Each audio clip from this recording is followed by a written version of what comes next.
नमस्कार, आप देख रहे हैं न्यूज 18। मैं हूं आपके साथ मेनका चौधरी और यूपी 9 बजे की शुरुआत करते हैं कानपुर से आ रही खबर के साथ, जहां पर हिस्ट्री शीटर विकास दुबे के पोस्टर लगाए गए हैं। गिरफ्तारी के लिए ये पोस्टर लगाए गए हैं। कानपुर की सीमाओं पर पोस्टर चस्पा किया गया है। विकास दुबे पर 1 लाख रुपए का इनाम है। 2 जुलाई को 8 पुलिसकर्मियों की हत्या की थी इसने। हत्याकांड के बाद से ही फरार चल रहा है। 3 दिन बीत चुके हैं। 100 से ज्यादा टीमें इस वक्त विकास दुबे की तलाश में लगी हुई है, पुलिस की टीम, लेकिन अभी तक ये पुलिस की पकड़ में नहीं आया है। और इसी बीच कानपुर में उसके पोस्टर भी लगा दिए गए हैं। पूरे 75 जिलों को अलर्ट पे रखा गया है। चप्पे चप्पे की तलाशी चल रही है, लेकिन अब तक विकास दुबे की गिरफ्तारी नहीं हो सकी है। 8 पुलिसकर्मी शहीद हुए थे एनकाउंटर में। चौबेपुर में ये एनकाउंटर हुआ था। 8 पुलिसकर्मियों को शहीद करने के बाद से ही ये लगातार फरार चल रहा है। तमाम कार्रवाई की जा रही है। इसकी संपत्ति कुर्क की जा रही है। सगे संबंधियों पर मामले दर्ज हो रहे हैं। कई मामले अब तक दर्ज हो चुके हैं विकास दुबे के खिलाफ। 1 लाख से ज्यादा का इनाम इस पर घोषित है। 100 टीमें पुलिस की इस वक्त लगी हुई है। हजारों की संख्या है पुलिसकर्मियों की जो कि विकास दुबे की तलाश में है, लेकिन अभी तक विकास की गिरफ्तारी नहीं हो सकी है। और इसी बीच विकास दुबे के घर से असला और विस्फोटक बरामद किया गया। लगभग 2 किलो विस्फोटक बरामद हुआ। 6 तमंचे, 25 कारतूस, 15 देसी बम बरामद हुए हैं। पुलिस ने प्रेस नोट जारी कर ये जानकारी दी और साथ ही ये भी बताया कि आर्म्स और एक्सप्लोसिव एक्ट की धाराओं के तहत भी मामला दर्ज हुआ है।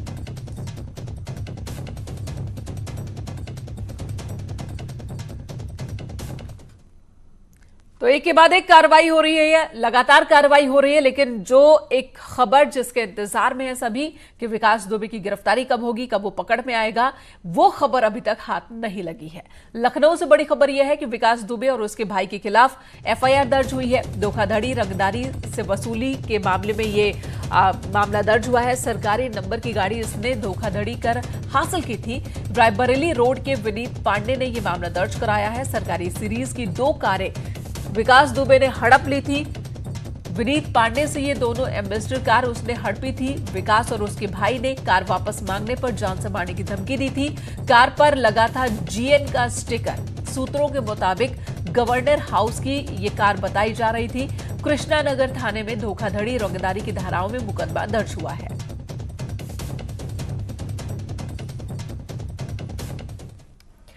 कानपुर में एनकाउंटर के दौरान बिजली काटने के मामले में एसएसपी ने सफाई दी है। एसएसपी ने कहा कि हमले के बाद काटी गई थी बिजली। रात 2 बजे एसओ ने बिजली काटने के लिए फोन किया था, जिसके बाद ही कनेक्शन काटा गया। पुलिसकर्मियों को बदमाश टारगेट न बना सके और इस वजह से बिजली का कनेक्शन कटवाया गया था।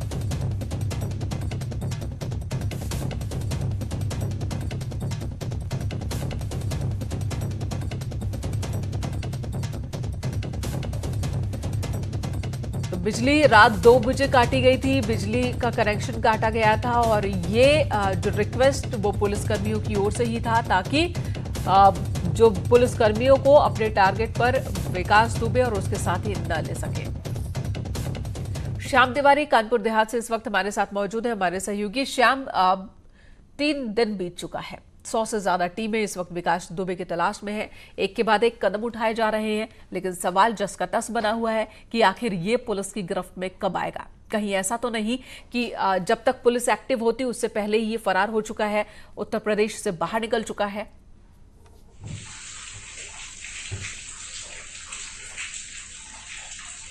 जी बिल्कुल, जिस तरीके से यूपी का मोस्ट वांटेड अपराधी इस समय विकास दुबे है, जिस तरीके से उसने 8 पुलिसकर्मियों को मौत के घाट उतारा और तत्काल उसके बाद पुलिस पहुंची थी और थोड़ी ही देर बाद सभी जिलों को अलर्ट कर दिया गया था। तमाम दूसरे जिलों की फोर्स पहुंची और बॉर्डर को सील करने की बात कही गई।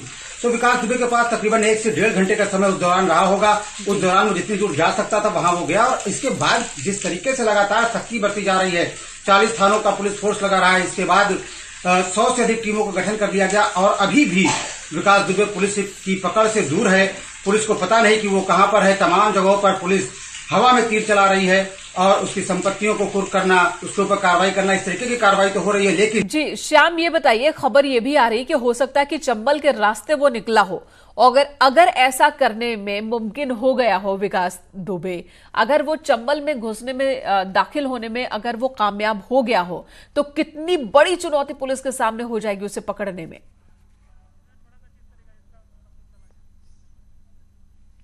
तो फिलहाल पुलिस लगातार तलाश कर रही है। 1 लाख रुपए का इनाम विकास दुबे पर घोषित कर दिया गया है। उसके पोस्टर जगह जगह लगाए गए हैं, खासकर कानपुर की सीमाओं पर पोस्टर लगाए गए हैं।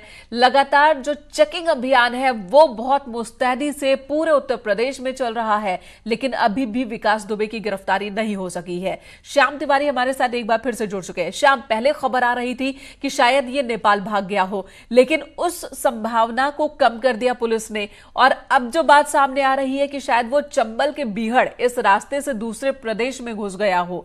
अगर चंबल के बीहड़ों में दाखिल होने में कामयाब हो गया है विकास दुबे, तो कितनी बड़ी चुनौती होगी पुलिस टीम के सामने इसे पकड़ने में। जी बिल्कुल, अगर विकास दुबे चंबल में दाखिल होता है, उसके रास्ते तो निकलने का प्रयास करता, तब भी चंबल में कामगिरी की जा सकती है। पुलिस की टीमें चंबल में कामगिरी कर सकती है और उसको खोज निकालने के लिए जो टीमें लगाई गई है वो सेंट्रलाइज की जा सकती है चंबल के एरिया में, क्योंकि चंबल में उस तरीके से दुर्दांत डकैत नहीं है। तो सेंट्रलाइज की जा सकती है चंबल के एरिया में, क्योंकि चंबल में अब उस तरीके के दुर्दांत डकैत नहीं है जो उनके रास्ते में आड़े आएंगे। हालांकि जो विकास दुबे है उसके पास पुलिस की लूटी गई AK-47 राइफल और तमाम दूसरे असलहे उसके पास हो सकते हैं, लेकिन चंबल की घेराबंदी करके उसको पकड़ा जा सकता है। लेकिन यहाँ पर सबसे महत्वपूर्ण बात यह है कि जिस तरीके से पहले उसने इस तरीके की वारदातों को अंजाम दिया है, हत्या की वारदातों को अंजाम दिया और उसके बाद वो पकड़ा नहीं गया, उसने कोर्ट में सरेंडर किया है, तो कहीं ना कहीं उसके जो रहनुमा हैं, जो उसको संरक्षण देने वाले हैं, उनके ऊपर शिकंजा कसने की जरूरत है। जिन लोगों के नाम इसके पहले सामने आए हैं या पुलिस अभी भी जो करीबी हैं और उसके जो राजनीतिक संरक्षणदाता हैं, उनके ऊपर शिकंजा कसने की जरूरत है। इस दिशा में किस तरह की जांच और कैसी कार्रवाई चल रही है इस वक्त? चुका है और उसके बाद देखिए पुलिस लगातार कार्रवाई कर रही है, पुलिस शिकंजा कसने का काम कर रही है, चाहे उसके सगे रिश्तेदार हो, चाहे उससे रिलेटेड लोग हों, उनसे जानकारियां जुटाने का प्रयास कर रही है। लेकिन सबसे अहम बात यह हो जाती है कि तमाम सियासी दल जिनसे वो जुड़ा रहा है, कई बार सपा, बसपा और यहाँ तक कि भाजपा के नेताओं से उसके संबंधों की बातें सामने आई है, तो देखना ये होगा कहीं वो किसी राजनीतिक व्यक्ति के संरक्षण में तो नहीं है। और इसमें कोई शक नहीं, इतना बड़ा गैंगस्टर बिना राजनीतिक सपोर्ट के, बिना पुलिस के सपोर्ट के नहीं बनता कोई। इतने सालों से लगातार उसका जो दहशत है वो बढ़ता जा रहा था, फिर भी कोई बड़ा एक्शन, बड़ी कार्रवाई उसके खिलाफ अब तक हुई नहीं, तो सपोर्ट तो होगा ही। अब देखने वाली बात और सवाल यह है कि कब तक वो नाम सामने आ रहे हैं जिन्होंने इसे संरक्षण दे रखा था। और जो सबसे बड़ी चुनौती है, सबसे बड़ी चुनौती उत्तर प्रदेश सरकार के सामने, उत्तर प्रदेश पुलिस के सामने, कि कब यह पकड़ा जाता है, यह सबसे बड़ा सवाल है और सवाल का जवाब मिलना जरूरी है। श्याम, धन्यवाद इस वक्त पूरी जानकारी देने के लिए। इधर शिवसेना का योगी सरकार पर हमला सामने आया। कानपुर कांड को ही आधार बनाकर शिवसेना ने उत्तर प्रदेश सरकार को अपने निशाने पर लिया है। योगी सरकार पर तंज कसा है शिवसेना ने। यूपी पुलिस वालों के खून से लथपथ हो गए हैं, ये कहना है शिवसेना का। एनकाउंटर स्पेशलिस्ट सरकार बेनकाब हो गई है। यूपी में पुलिस वालों की हत्या देश के लिए झटका है। उत्तर प्रदेश को उत्तम प्रदेश कहना उचित नहीं है। तो शिवसेना ने एक तीखा हमला किया है, जोरदार हमला बोला है उत्तर प्रदेश सरकार पर। यह हमला शिवसेना की ओर से आया है और सवाल ये कि क्या उत्तर प्रदेश सरकार को उत्तम प्रदेश सरकार नहीं कह सकते हैं। साथ ही ये तंज कि जो सरकार लगातार कह रही थी कि एनकाउंटर स्पेशलिस्ट है, अपराधियों के हौसले पस्त करने में जुटी है सरकार। उत्तर प्रदेश की पुलिस लगातार एक्शन में है और अपराधी अब खौफ में है। ये लगातार जो दावे किए जा रहे थे, उन्हीं दावों पर शिवसेना ने सवाल उठाया और ये कहा है कि एनकाउंटर स्पेशलिस्ट सरकार बेनकाब हो गई है।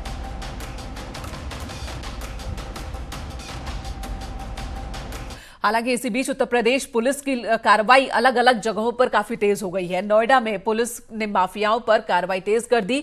सुंदर भाटी और अनिल दुजाना गैंग के बदमाशों पर कार्रवाई की जा रही है।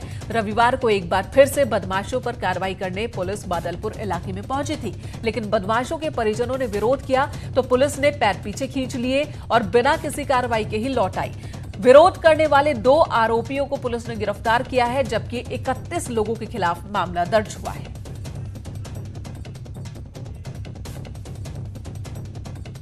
वो कुर्क की जा रही है, गाड़ियां जो है जब्त की जा रही हैं। उसी क्रम में जो है वो, चूँकि वो हिस्ट्री सीटर है, उसके घर पे पुलिस जो है वो एचएस निगरानी के लिए गई हुई थी, जिसमें परिवार के द्वारा जो है पुलिस के साथ अभद्रता की गई, जिसमें तत्काल थाने पे एक अभियोग पंजीकृत किया गया और उसमें जो है 2 लोगों की तुरंत गिरफ्तारी की गई। इधर फिरोजाबाद में बदमाशों से मुठभेड़ में एक हिस्ट्री शीटर बदमाश घायल हुआ। अपराधी बबलू लहका पर 1 दर्जन से ज्यादा मामले दर्ज हैं। बदमाश के पैर में गोली लगी। कोटला रोड चौकी इंचार्ज अनिल कुमार भी मुठभेड़ में जख्मी हुए। घायलों को ट्रॉमा सेंटर में भर्ती कराया गया। दरअसल कानपुर में 8 पुलिसकर्मियों के शहीद होने के बाद यूपी पुलिस लगातार एक्शन मोड में है और इसी को लेकर फिरोजाबाद में पुलिस चेकिंग चल रही थी, तभी बदमाशों ने गोलीबारी शुरू कर दी। दोनों तरफ से फायरिंग हुई और इस दौरान एक बदमाश के पैर में गोली लगी, जिसे पकड़ लिया गया।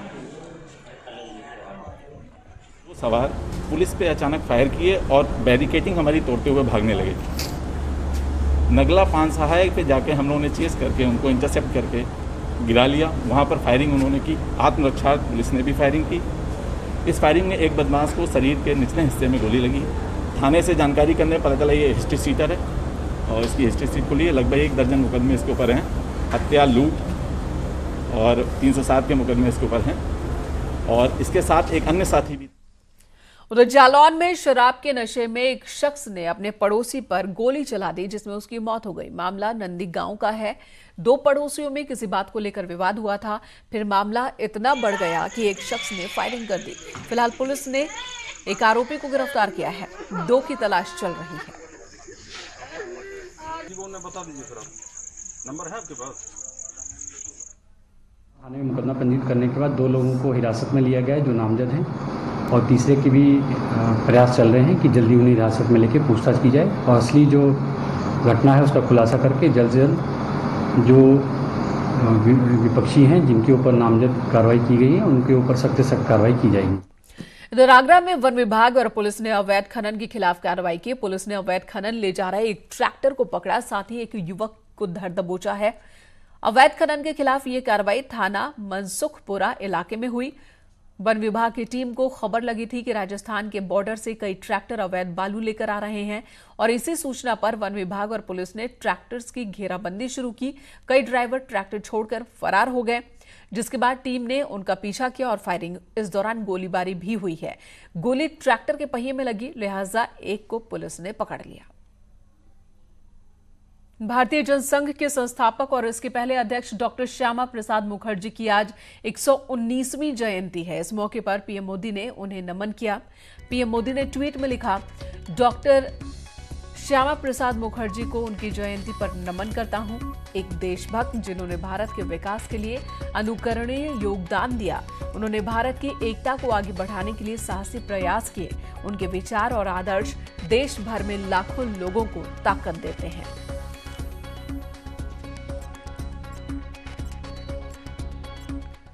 उधर सीएम योगी आदित्यनाथ ने भी श्यामा प्रसाद मुखर्जी को नमन किया। उन्होंने ट्वीट में लिखा, मां भारती के अमर सपूत, राष्ट्रवादी चिंतक, महान शिक्षाविद, लोकतांत्रिक मूल्यों के प्रबल समर्थक, एक विधान, एक निशान, एक प्रधान सिद्धांत के शिल्पकार डॉक्टर श्यामा प्रसाद मुखर्जी की जयंती पर उन्हें शत शत नमन।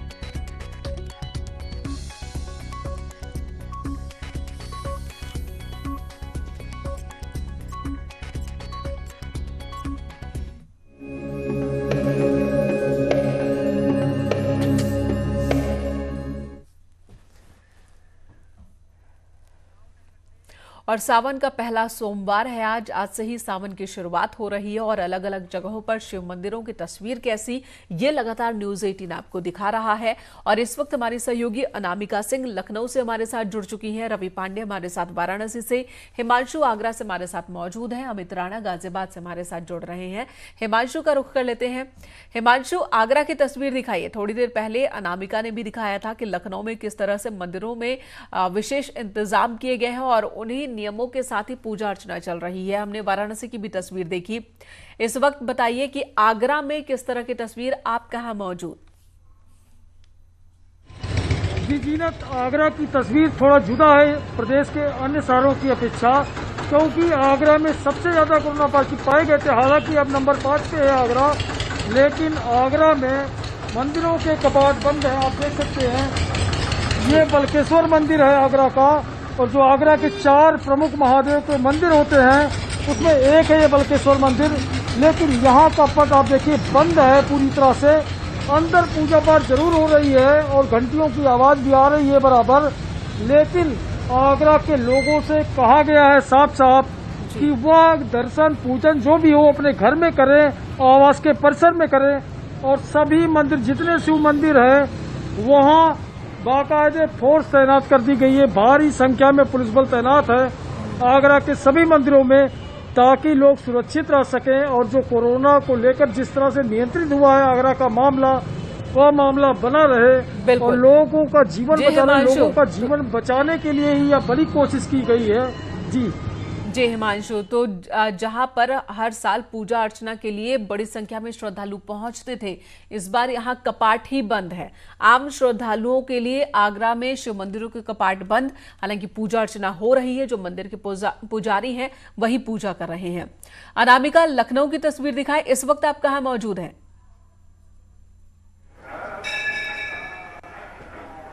देखिए मेनिका, मैं लखनऊ के मनकामेश्वर मंदिर में मौजूद हूँ। बहुत प्राचीन मंदिर है और इस मंदिर की बहुत ज़्यादा महत्वपूर्ण भूमिका है। कम से कम लखनऊ की अगर बात की जाए तो बहुत सारे हिस्से ऐसे हैं जो यहाँ से शुरू हो जाते हैं, जो मुस्लिम बहुल इलाकों में लगते हैं, लेकिन ये भी माना जाता है कि यहाँ पर जो आस्था है लोगों की वो बहुत ज़्यादा है। इसलिए लोग न सिर्फ लखनऊ से बल्कि अलग अलग जिलों से भी आते हैं।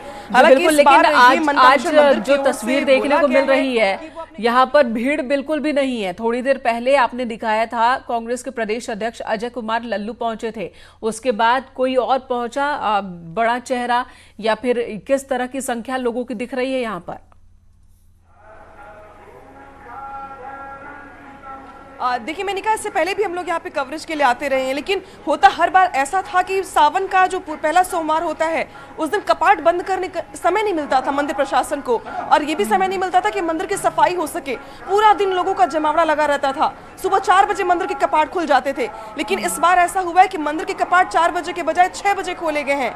इसके अलावा यहाँ पर कतार को मेंटेन करने के लिए, मैनेज करने के लिए भीड़ को फोर्स की जरूरत पड़ी ही नहीं, क्योंकि लोगों की संख्या इतनी कम है कि लोग यहाँ पे बड़े आराम से आ रहे हैं, सोशल डिस्टेंसिंग का पालन कर रहे हैं। और खास तौर पे मंदिर प्रशासन की ओर से एक यूट्यूब लिंक दिया गया है कि अगर आप मनकामेश्वर मंदिर में आस्था रखते हैं, दर्शन करना चाहते हैं लाइव, तो आप अपने मोबाइल से ही दर्शन कर सकते हैं। इसके लिए आपको मंदिर में आने की जरूरत नहीं है। और सबसे बड़ी बात यह कि जो लाइन आप यहाँ पर देख रही हैं, इन लोगों को अंदर जाने की परमिशन नहीं है, लोग बाहर से ही दर्शन कर रहे हैं। तो इतने सख्त इंतजाम किए गए हैं इस बार कोरोना की वजह से, और लोगों में जरूरत भी है। बिल्कुल अनामिका, वक्त की जरूरत भी है कि ये तमाम सख्ती बरती जाए, क्योंकि इस वक्त एक बहुत बड़े संकट का सामना देश कर रहा है, एक बहुत बड़ी लड़ाई लड़ रहा है देश, और उस लड़ाई में जीत हासिल करने के लिए हमें इस संयम की जरूरत है। रवि पांडे वाराणसी से हमारे साथ मौजूद है। रवि, यहाँ पर कुछ इस तरह के इंतजाम है क्या कि अगर जो मंदिर नहीं आ रहे हैं, जो श्रद्धालु वो काशी विश्वनाथ के दर्शन करना चाहते हैं, तो घर बैठे कैसे दर्शन कर सकते हैं? जी देखिए, सबसे पहली बात तो मैं ये बता दूं कि भले इस बार कांवरिया काशी में नहीं आए हों, धर्मनगरी में नहीं आए हों, लेकिन जो स्थानीय लोग हैं उनका दर्शन करने का जो क्रम है वो लगातार शुरू है। हम आपको तस्वीरें दिखाएंगे कि आप देख सकते हैं 9 बज रहे हैं लगभग, और जो तस्वीरें हैं वो यात्रियों की दर्शनार्थियों की लगातार जारी है। सोशल डिस्टेंसिंग का ख्याल रखा जा रहा है और थर्मल स्कैनिंग किया जा रहा है। और इसके साथ ही रही जो लोग मंदिर में नहीं आ रहे हैं वो बाकायदा काशी में पार्थिव शिवलिंग घर पर बना करके पूजा कर रहे हैं। हमारे साथ कुछ दर्शनार्थी, हम इनसे बात करते हैं। दर्शन हुआ क्या आपका? दर्शन हुआ, बहुत आराम से हुआ। इस बार भीड़ नहीं है एकदम, बिल्कुल।